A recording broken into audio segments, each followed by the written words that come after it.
Today on Real Life.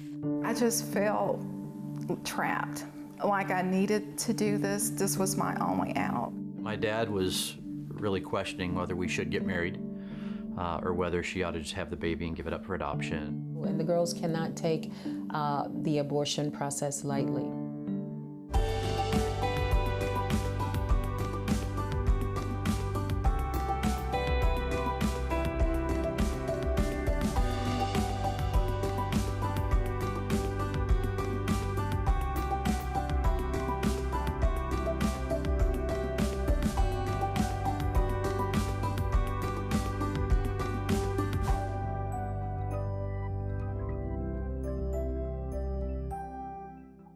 Welcome to Real Life.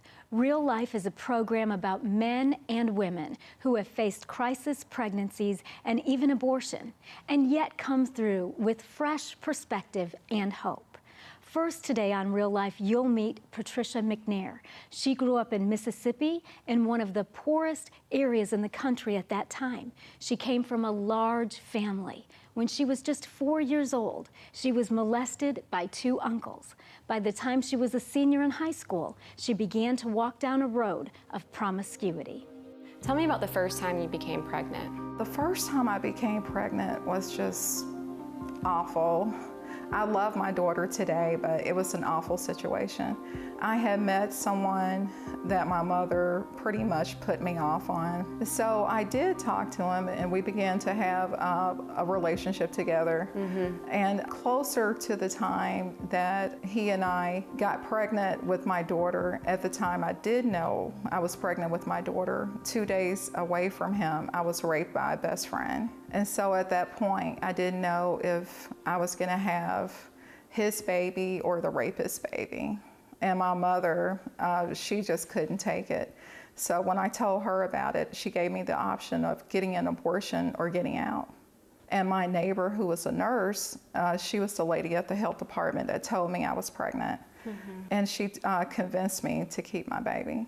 And then did you get married after that? Yes, I was 17. I was gonna turn 18 that July. And we got married after I became an adult. Was it a good marriage? Oh, horrific.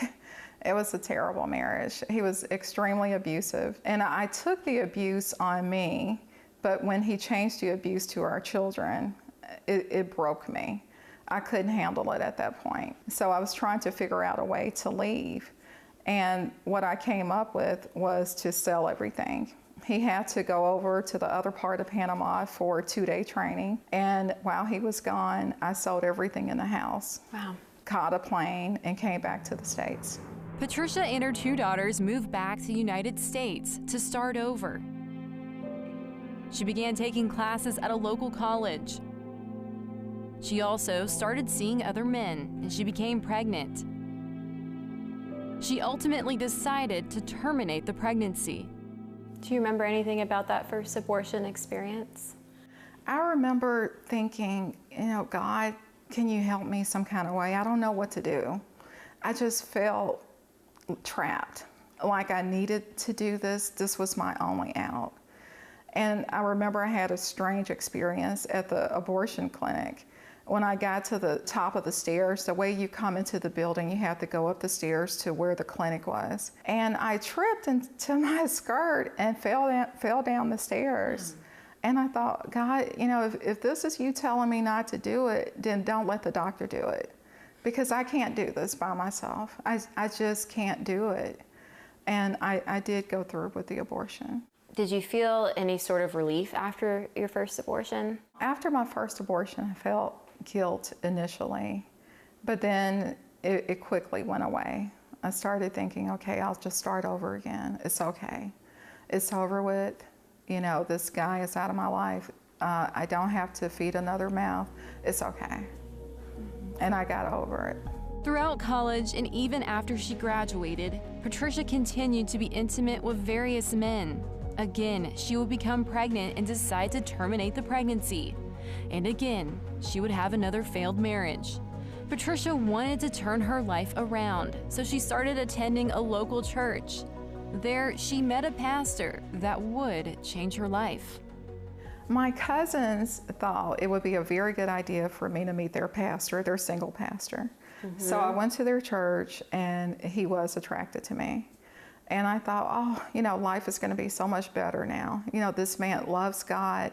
I'm developing a relationship with God. It's going to be great. Yeah. But that soon changed. We became sexually active. I got pregnant by him, and he was completely against me being pregnant. He made the statement, take care of it. Just take care of it. You can't be pregnant. Just take care of it. And I knew what that meant. I knew he meant have an abortion. So I had to make the choice, do I have an abortion again or not? And so I said, God, I don't want this man's church to go down, but I just don't want to have another abortion either. You know, what do I do? And so I cried and cried about that, and I decided not to have an abortion. And about a week after not agreeing to have an abortion, I had a miscarriage. And when you experienced that miscarriage, was there grief? Oh my gosh, tremendous grief. It was devastating, because all of a sudden I thought about the fact that I had these other children I could have had, and then here it is, I was willing to keep this one, and then I lost him. And it was just really hard, really, really hard. Patricia's grief from her miscarriage led her to seek comfort with a man from her past. She found out she was pregnant and had a third abortion. But this time, Patricia says she knew things had to be different. This was the first time I thought I knew it was wrong. And I said, God, if you can forgive me after this, please do. But I know I can't feed 3 children. I can't do it. And at that point, I decided after the abortion to leave and go back to Virginia and start over again. Why do you think that you continued to be sexually active with different men and then having to have an abortion? I really believe it was a curse. I hate to say it like that, but I really do. When I think about the fact that my mother had sex with my father because she couldn't pay him for the food that he brought over. And my father had so many children, over 25 kids. And then the fact that I was molested. I really believe all of those things contributed to me having just a extremely sexual lifestyle. So after you had the 3 abortions and the marriages, were you happy? No, oh, I was so sad. I just continued to grieve over my children. And, you know, a lot of people probably don't think about when they have an abortion that that's their children. Those were my children. And every now and then I would have dreams about them. I would see them in the rain, and I would think I'm leaving the kids behind.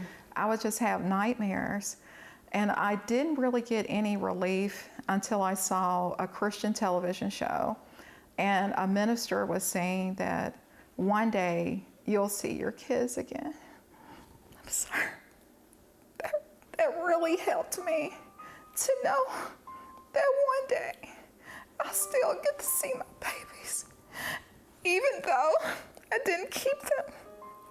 I don't think people understand that when they make the choice of abortions, that people may not see your consequences, or they may not see what happens to you, but they don't understand that you carry that grief, even if it's not immediate.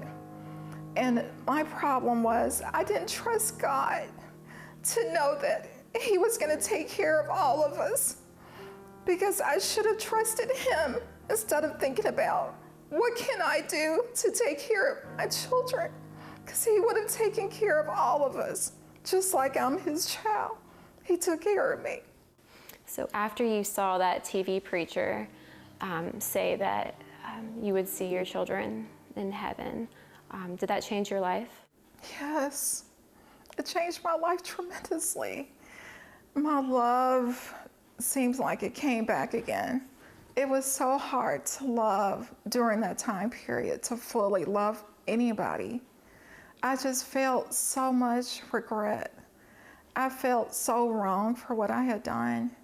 But after that, knowing that God forgave me, in spite of all those things that I did in spite of the abortions, that he loved me in spite of that, and that he had forgiven me, and that anything that he had for me was still there.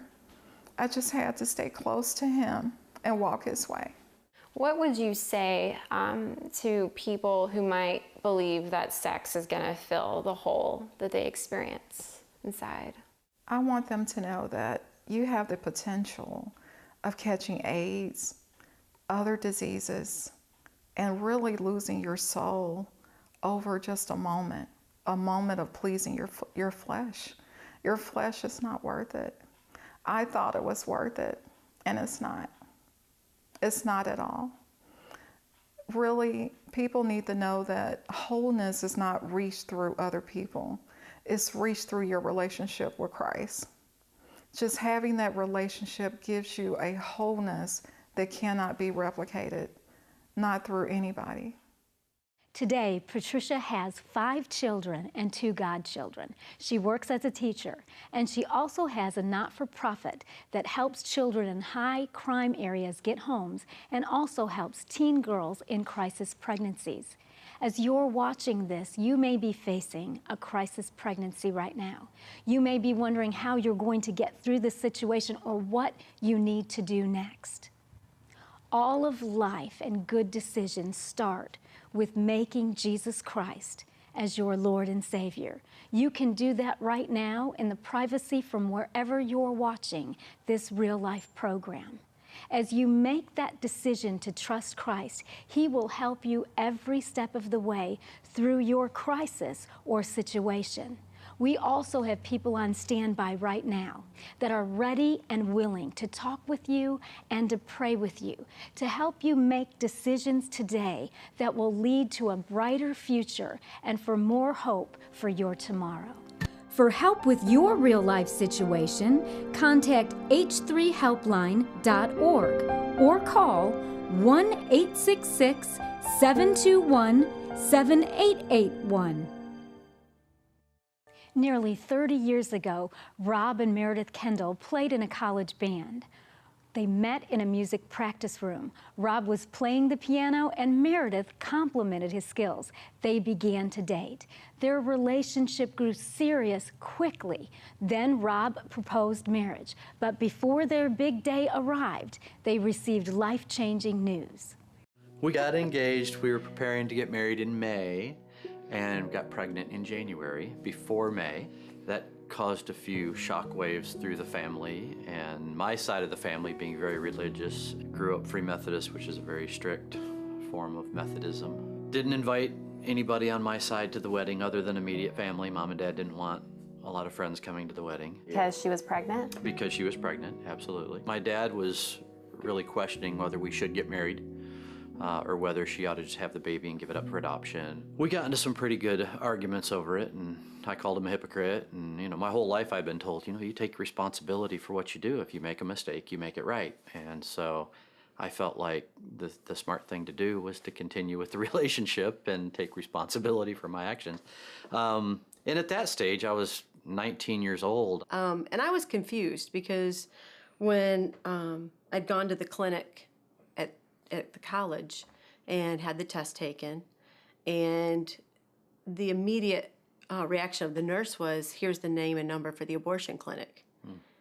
There was no even, you're getting married or you're going to have the baby and give it up for adoption. It was, here's the name for the abortion clinic. And it was like, do you know my bonus mom? Meredith's bonus mom was her stepmother. The woman whom she says taught her the right way to handle pregnancy was to carry the baby to term.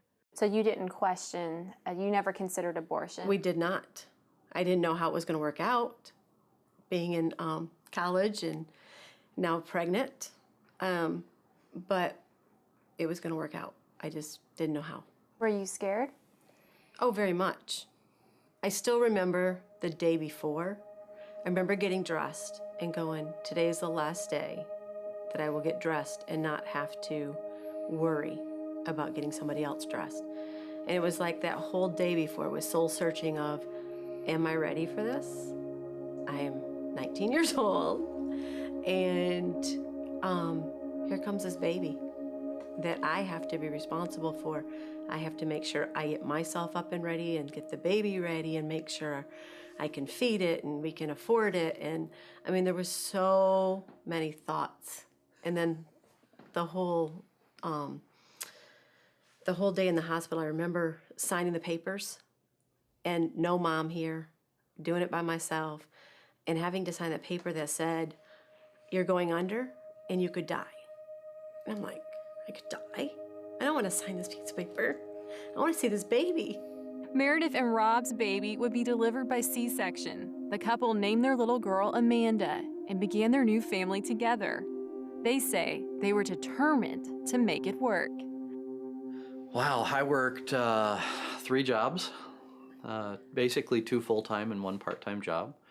And we started by managing this horrible little motel, but it was free rent. We got to live there for free.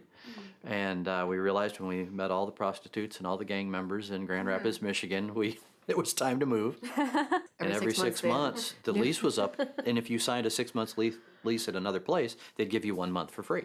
Okay. So every 6 months we would move because we needed that $200 or $300. There was a church here in Nashville that probably paid our rent 5 or 6 times a year when we first started off. And we just did everything we could. We worked, and I worked, and you raised Amanda. The couple says the financial and social challenges they faced as a young family did not stop them from participating in a pro-life movement. Meredith says she was picketing abortion clinics when she felt she wasn't doing the right thing. And I still remember being out there picketing the abortion clinic in Nashville going, if I'm going to tell you not to abort that baby, then I better be willing to take you home with me. And if I'm not willing to take you home with me, then I better not come back. And I think that was the first of realizing the hypocriticalness of a lot of what we do, a lot of what Christians do. We'll picket something, but we're not willing to do the hard part, which is the relationship. The Kendalls were only 20 years old, and their daughter, Amanda, was around 3 months old when they decided to take in a young pregnant woman who needed a home. It's the Hope Center now in Nashville. It was Crisis Pregnancy Center back then. And they called and they had said that we have a young lady who wants to, choose life.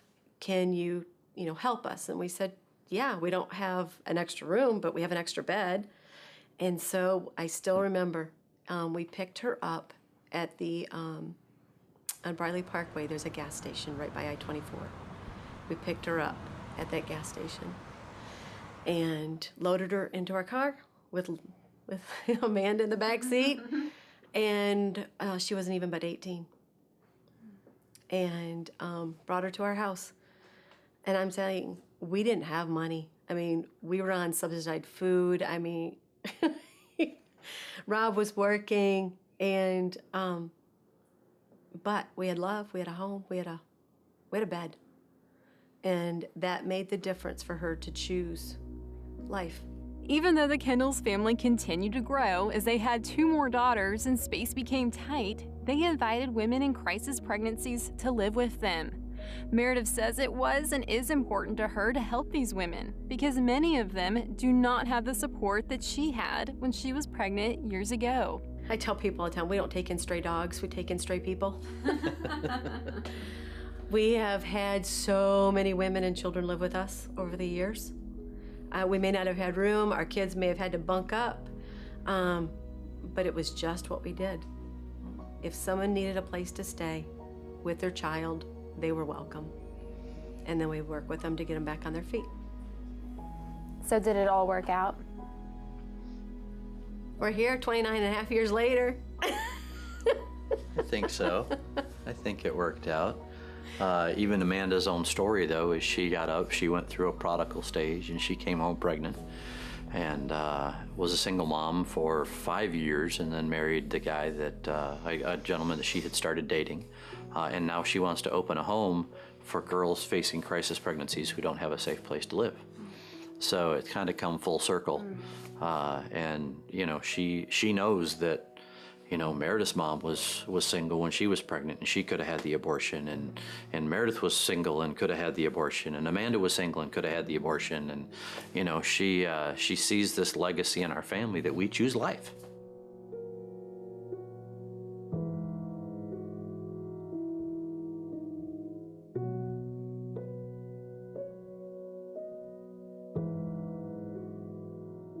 Today, Rob and Meredith Kendall operate a ministry called Against the Grain.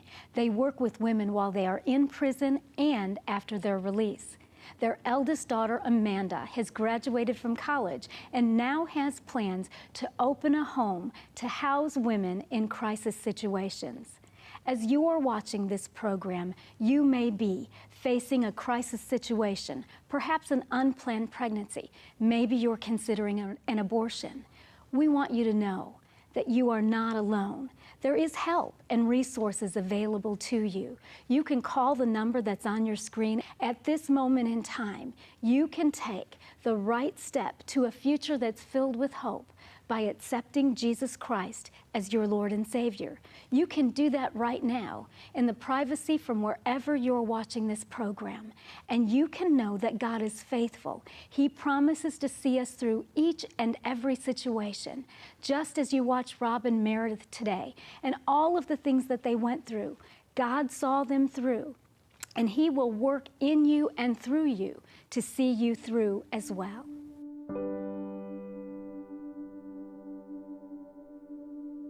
If you ever had an abortion, life is not over for you. God can forgive you. The key is not to repeat those same mistakes. Once He forgives you and you forgive yourself, walk with integrity. Walk like Christ. Does that mean you'll be perfect? No. But if you do make the mistake of getting pregnant or intentionally get pregnant, know that God will provide for all of you. Abortion can be a difficult topic for many people to talk about. Today, Real Life's Rachel Markin sits down with Dr. Cynthia Collins to talk about abortion from a medical perspective. Dr. Collins is a family care physician at Temple Health and Wellness Center. Dr. Collins, what is the medical definition of abortion? Abortion is the termination of a pregnancy, and that can be either spontaneous or induced. Spontaneous abortions are the miscarriages. Of course, those cannot be prevented. But the induced abortions are the ones that we generally like to talk more about. Dr. Collins, what are the documented physical effects of abortion? There can be complications from an abortion procedure. We call it the triad. There can be pain, bleeding, and even fever from the process. And then we may see as things that we don't expect but can happen are like uterine laceration from the surgical type procedures, uterine rupture. There can be trauma to surrounding areas such as the bladder or the colon. There can be blood clots that can form in the uterus from the procedure. And of course, worst case scenario, there can be a condition called DIC, which is a disseminated coagulopathy, and in some rare cases, there can be death. Wow. So it's not a benign situation, you know, and the girls cannot take the abortion process lightly.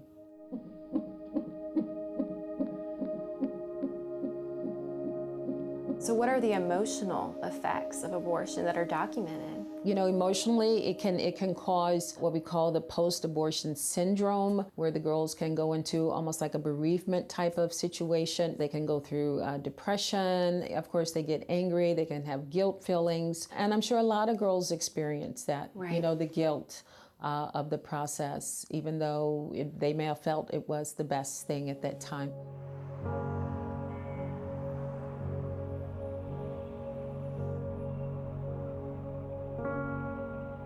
So medically speaking, does the fetus experience pain when it is terminated? Yeah, of course. Now, if the baby's born, they don't remember anything from the utero. But have you ever touched a pregnant woman? The baby moves. I have. Yeah, it does. The baby responds. So the baby does tend to have some emotional senses. Of course, the nervous system is in development. Chances are the baby feels that. The baby feels that.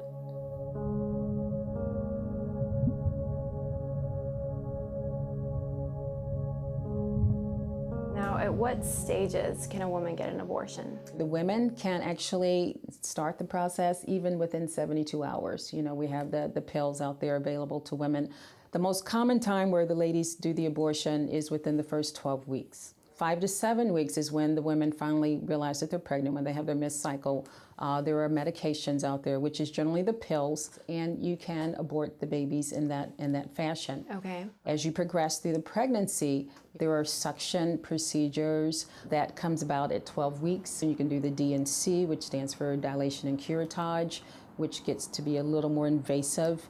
And as you progress through up to about 18 weeks, they have the dilation and evacuation, where you go in and actually have to get the baby out with a little more of an intense procedure. But as you progress on through the months, up to about 4 months or so, of course, it becomes more of a surgical procedure and the risk become higher. So the whole process in abortion is to deliver a non-viable fetus.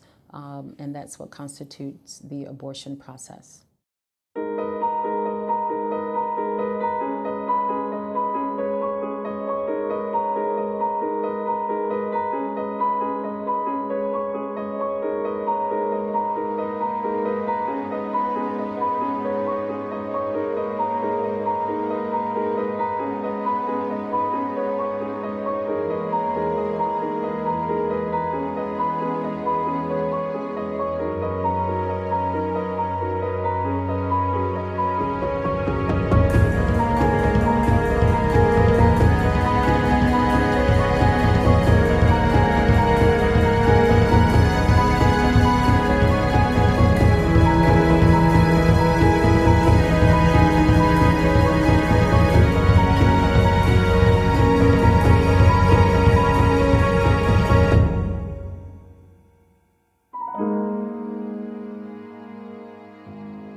Abortion is often presented to women as an answer to an unplanned pregnancy or problem.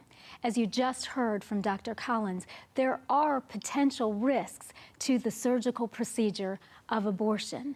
If you're facing a crisis pregnancy and you're not sure what you should do next, we encourage you to call the number that's on your screen. We want you to know that you're not alone.